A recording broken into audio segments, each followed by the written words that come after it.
हमारी एप्लीकेशंस को अप्रूव करने का क्या प्रोसेस है और वो कौन से ऑफिसर्स हैं जो हमारी एप्लीकेशंस को अप्रूव करते हैं। इस तरह के जो सवाल हैं आपकी तरफ से हमें पूछे जा रहे हैं कमेंट बॉक्सेस में, तो आज हम इसी पे चर्चा करेंगे।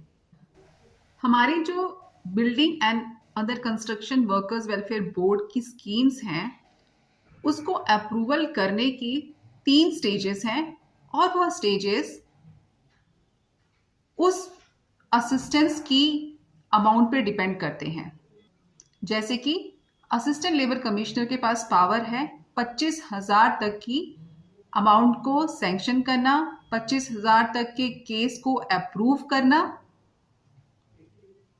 वैसे ही 25,000 के ऊपर जितने भी केसेस हैं वो आगे फॉरवर्ड किए जाते हैं सीओ सेक्रेटरी बोर्ड को, और सीओ सेक्रेटरी जेकेबीओसी बोर्ड के पास पावर है 75,000 तक की एप्लीकेशंस को अप्रूव करना। और 75,000 के ऊपर की जो एप्लीकेशंस होती हैं ज़्यादातर जो होती हैं वो क्रॉनिक केसेस की होती हैं और डेथ केसेस की होती हैं, उसकी पावर जो building construction workers welfare board का जो चेयरमैन होता है उसके पास होती है।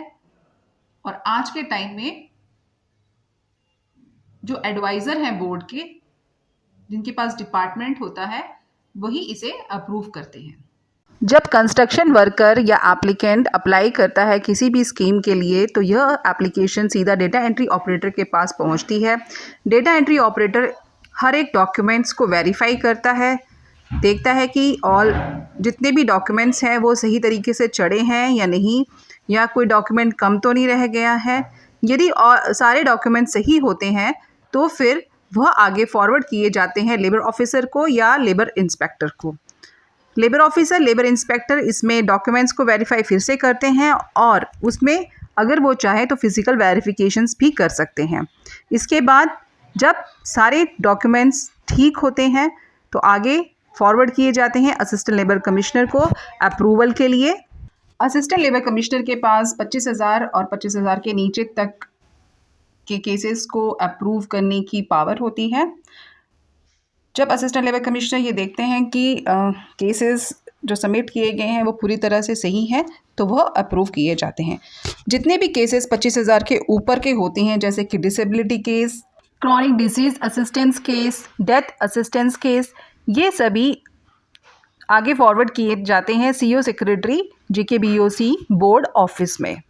यहाँ पर भी जो सीओ सेक्रेटरी बोर्ड हैं उनके पास पावर होती है 75,000 तक के केसेस को अप्रूव करने की, और जो 75,000 के ऊपर के केसेस हैं वो आगे फॉरवर्ड किए जाते हैं जो building and other construction workers welfare board के चेयरमैन होते हैं उनको। अब हम देखेंगे कि सीओ सेक्रेटरी बोर्ड ऑफिस में किस तरह से इन केसों को सैंक्शन किया जाता है। जब असिस्टेंट लेबर कमिश्नर फॉरवर्ड करते हैं एप्लीकेशन सीओ ऑफिस में तो एप्लीकेशन पहले सीओ सेक्रेटरी से मार्क होकर असिस्टेंट लेबर कमिश्नर जो बोर्ड में होते हैं उनको फॉरवर्ड की जाती है और फिर वहाँ से कंसर्न डीलिंग असिस्टेंट को।